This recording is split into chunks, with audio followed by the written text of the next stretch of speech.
श्रीमद् भागवत तीर्थ स्कंद 19वां अध्याय में भक्त गणों आज आपको भक्ति मर्म और काल की महिमा की कथा कहूँगा। आप इसको ध्यान पूर्वक सुने और चैनल को लाइक एंड सब्सक्राइब जरूर करें। भगवान कृष्ण आपका कल्याण करेंगे। सुनिए। देवहूति ने पूछा, प्रभु प्रकृति पुरुष और महत्व आदि का जैसा लक्षण सांख्य शास्त्र में कहा गया है तथा जिसके द्वारा उनका वास्तविक स्वरूप अलग अलग जाना जाता है और भक्ति योग को ही जिसका प्रयोजन कहा गया है वह आपने मुझे बताया। अब कृपा करके भक्ति योग का मार्ग मुझे विस्तार पूर्वक बतलाइए। इसके सिवा जीवों की जन्म मरण रूपा अनेक प्रकार की गतियों का भी वर्णन कीजिए, जिनके सुनने से जीव को सब प्रकार की वस्तु से वैराग्य होता है, जिसके भय से लोग शुभ कर्मों से प्रवृत्त होते हैं और जो ब्रह्मादि का भी शासन करने वाला है, उस सर्वसमर्थ काल का स्वरूप भी आप मुझसे कहिए। ज्ञान दृष्टि के लुप्त हो जाने के कारण देहादि मिथ्या वस्तु में जिन्हें आत्माभिमान हो गया है तथा बुद्धि के कर्मासक्त रहने के कारण अत्यंत शर्मित होकर जो चिरकाल से अपार अंधकारमय संसार में सोए पड़े हैं, उन्हें जगाने के लिए आप योग प्रकाशक सूर्य ही प्रकट हुए हैं। श्री महती जी कहते हैं, कुरुश्रेष्ठ विदुर जी, माता के ये मनोहर वचन सुनकर महामुनि कपिल जी ने उनकी प्रशंसा की और जीवों के प्रति दया से द्रवीभूत हो बड़ी प्रसन्नता के साथ उनसे इस प्रकार बोले। श्री भगवान ने कहा, माता जी, साधुओं के भाव के अनुसार भक्त योग का अनेक प्रकार से प्रकाश होता है, क्योंकि स्वभाव और गुणों के भेद से मनुष्यों के भाव में भी विभिन्नता आ जाती है। जो भेदर्शी क्रोधी पुरुष हृदय में हिंसा, दंभ अथवा माद शरीर का अभाव रख मुझसे प्रेम करता है, वह मेरा तामस भक्त है। जो पुरुष विषय, यश और ऐश्वर्य कामना से प्रतिमादि में मेरा भेदभाव से पूजन करता है, वह राजस भक्त है। जो व्यक्ति पापों का क्षय कराने के लिए परमात्मा को अर्पण करने के लिए और पूजन करना कर्तव्य है, इस बुद्धि से मेरा भेदभाव से पूजन करता है, वह सात्विक भक्त है। जिस प्रकार गंगा का प्रभाव अखंड रूप से समुद्र की ओर बहता रहता है, उसी प्रकार मेरे गुणों के स्वर्ण मात्र से उनकी गति का तेल धारावत अभिच्छन रूप से मुझ सर्वयामी के प्रति हो जाना तथा मुझ पुरुषोत्तम में निष्काम और अन्य प्रेम होना, यह निर्गुण भक्त योग का लक्षण कहा गया है। ऐसी निष्काम भक्त दिए जाने पर ही मेरी सेवा को छोड़कर सालों के शास्त्रीय सामर्थ्य और सारूप्य और सादृश्य मोक्ष तक नहीं लेते। भगवान सेवा के लिए मुक्ति का तिरस्कार करने वाला यह भक्ति योग ही परम पुरुषार्थ अथवा साध्य कहा गया है। इसके द्वारा पुरुष तीनों गुणों को लाग कर मेरे भाव को, मेरे प्रेम रूप अप्राकृतिक स्वरूप को प्राप्त हो जाता है। निष्काम भाव से श्रद्धापूर्वक अपने नित्य नैमित्तिक कर्तव्य का पालन कर नित्य प्रति हिंसा रहित उत्तम क्रिया योग का अनुष्ठान करने, मेरी प्रतिमा का दर्शन, ईश्वर से पूजा स्तुति और वंदना करने प्राणियों में मेरी भावना करने धैर्य और वैराग्य के अवलंबन, महापुरुषों का मान, दीनों पर दया और समान स्थिति वालों की प्रति मित्रता का व्यवहार करने, यम नियम का पालन, अध्यात्म शास्त्रों का स्वर्ण और मेरे नाम का उच्च स्वर से कीर्तन करने से तथा मन की सरलता, सत्पुरुषता के संग और अहंकार के त्याग से मेरे धर्म का, भागवत धर्म का अनुष्ठान करने वाले भक्त पुरुष का चित्त अत्यंत शुद्ध होकर मेरे गुणों के स्वर मात्र से अनायासी मुझ में लग जाता है। जिस वायु के द्वारा उड़कर जाने वाला गंध अपने आश्रय पुष्प के आश्रय के पुष्प से ही घानेन्द्र तक पहुंच जाता है, उसी प्रकार भक्ति योग में तत्पर और राग देशादि विकार से शून्य चित्त परमात्मा को प्राप्त कर लेता है। मैं आत्म रूप से सदा सभी जीव में स्थित हूं। इसीलिए जो लोग मुझ सर्वभूत स्थिति परमात्मा का अनादर करके केवल प्रतिमा में ही मेरा पूजन करते हैं, उनकी वह पूजा स्वांग मात्र है। मैं सबका आत्मा परमेश्वर सभी भूतों में स्थित हूं। ऐसी दशा में जो मोहबस मेरी उपेक्षा करके केवल प्रतिमा के पूजन में ही लगा रहता है, वह तो मानो भस्म में ही हवन करता है। जो भेदर्शी और अभिमानी पुरुष जो दूसरे जीवों के साथ बैर बांधता है और इस प्रकार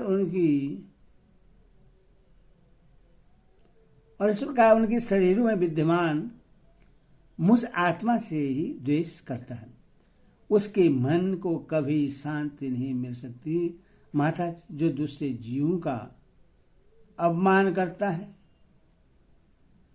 वह बहुत ही घटिया बढ़िया सामग्रियों से अनेक प्रकार के विधि विधान के साथ मेरी मूर्ति का पूजन करें तो भी मैं उससे प्रश्न नहीं हो सकता। मनुष्य अपने धर्म का अनुष्ठान करता हुआ तब तक मुझ ईश्वर की प्रतिमा आदि पूजा करता रहे जब तक उससे अपने हृदय में एवं संपूर्ण प्राणियों में स्थित परमात्मा का अनुभव न हो जाना।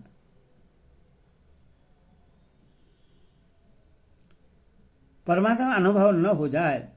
जो व्यक्ति आत्मा और परमात्मा के बीच में थोड़ा सा भी अंतर करता है, उस भेद दर्शी में मृत्यु रूप से महान भय उपस्थित करता है, अथवा संपूर्ण प्राणियों के भीतर घर बनाकर उन प्राणियों के ही रूप में स्थित मुझ परमात्मा का यथा योग्य दान मान मित्रता के व्यवहार तथा समदृष्टि के द्वारा पूजन करना चाहिए। माताजी, पाषाणादि अचेतनाओं की अपेक्षा वृक्षादि जीव श्रेष्ठ है। उनसे सांस लेने वाले प्राणी श्रेष्ठ हैं। उनमें भी मन वाले प्राणी उत्तम और उनसे भी इंद्रिय वृत्तियों से युक्त प्राणी श्रेष्ठ हैं। शैलेंद्रिय प्राणियों में भी केवल स्पर्श का अनुभव करने वालों की अपेक्षा रस का ग्रहण कर सकने वाले मत्स्यादि उत्कृष्ट है, तथा रसवेताओं की अपेक्षा गंध का अनुभव करने वाले भ्रमादि और गंध का ग्रहण करने वालों में से शब्द का ग्रहण करने वाले सर्वाधिक श्रेष्ठ हैं।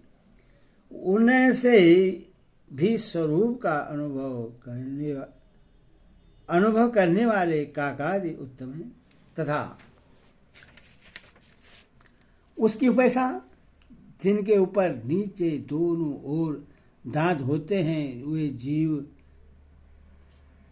वे जीव श्रेष्ठ हैं।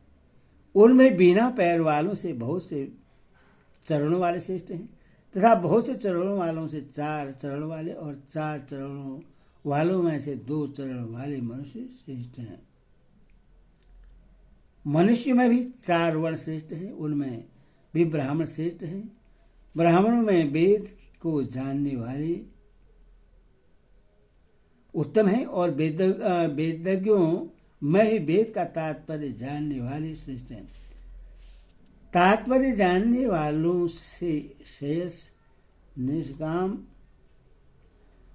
निवारण करने वाले, उनसे भी अपने वर्णाश्रमोचित धर्म का पालन करने वाले तथा उनसे भी आसक्ति का त्याग और अपने धर्म का निष्काम भाव से आचरण करने वाले श्रेष्ठ हैं। उनके अपेक्षा भी जो लोग अपने संपूर्ण कर्म, उनके फल तथा अपने शरीर को भी मुझे ही अर्पण करके भेदभाव छोड़कर मेरी उपासना करते हैं, वे श्रेष्ठ हैं। इस प्रकार मुझे ही चित्त और कर्म समर्पण करने वाले अकर्ता और समदर्शी पुरुषों से बढ़कर मुझे कोई अन्य प्राणी नहीं दिखता, अथवा यह मान कर कि जीव अपने अंश से साक्षात भगवान ही सब में अनुगत हैं। इस समय प्राणी को बड़े आदर के साथ मन से प्रणाम करें। माता जी, इस प्रकार मैंने तुम्हारे लिए भक्ति योग और अष्टांग योग का वर्णन किया। इनमें से एक का भी साधन करने से जीव परम पुरुष भगवान को प्राप्त कर लेता है। भगवान परमात्मा पर ब्रह्मा का अद्भुत प्रभाव संपन्न तथा जागतिक पदार्थों के नानाविध विस्तरीय का हेतुभूत स्वरूप विशेष ही काल नाम से विख्यात है। प्रकृति और पुरुष इसी के रूप हैं तथा इनसे यह पृथक भी है। नाना प्रकार के कर्मों का मूल अदृष्ट भी यही है तथा इसी से महतत्वादि के अभिमानी भेदर्शी प्राणियों को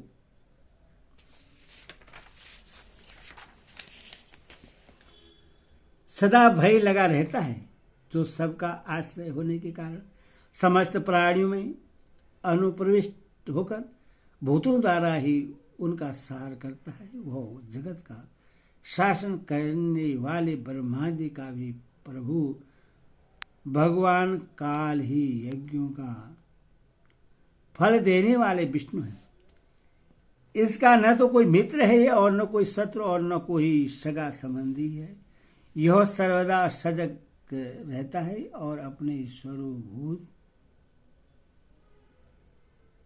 श्री भगवान को भूल कर भोग रूप प्रसाद में पड़े हुए प्राणियों में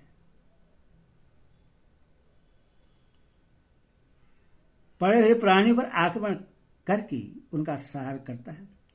इसी भय से वायु चलता है, इसी के भय से सूर्य तपता है, इसी के भय से इंद्र वर्षा करता है, इसी के भय से तारे चमकते हैं, इसी से भयभीत होकर औषधियों के सहित लताएं और सारी वनस्पतियां समय समय पर फल फूल धारण करती हैं।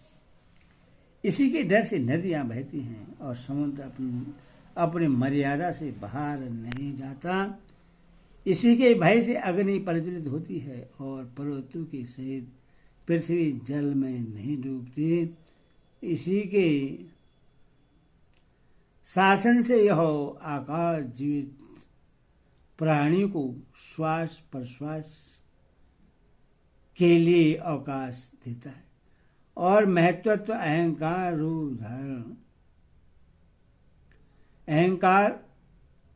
रूप शरीर का 7 आवरणों से युक्त ब्रह्मांड के रूप में विस्तार करता है। इस काल के ही भय से सत्वादि गुणों के नियामक विष्णु आदि देवगण, जिनके अधीन यह सारा चराचर जगत है, अपने जगत रचना आदि कार्यों में युग कर्म से तत्पर रहते हैं। यह माया अविनाशी, काल स्वयं अनादि, किंतु दूसरों का आदि करता है तथा स्वयं अनंत होकर भी दूसरों का अंत करने वाला है। यह पिता से पुत्र की उत्पत्ति कराता हुआ सारे जगत की रचना करता है और अपनी सारशक्ति मृत्यु के द्वारा यमराज को भी मरवाकर उसका अंत कर देता है। हरि ओम तत्सत। हरि ओम।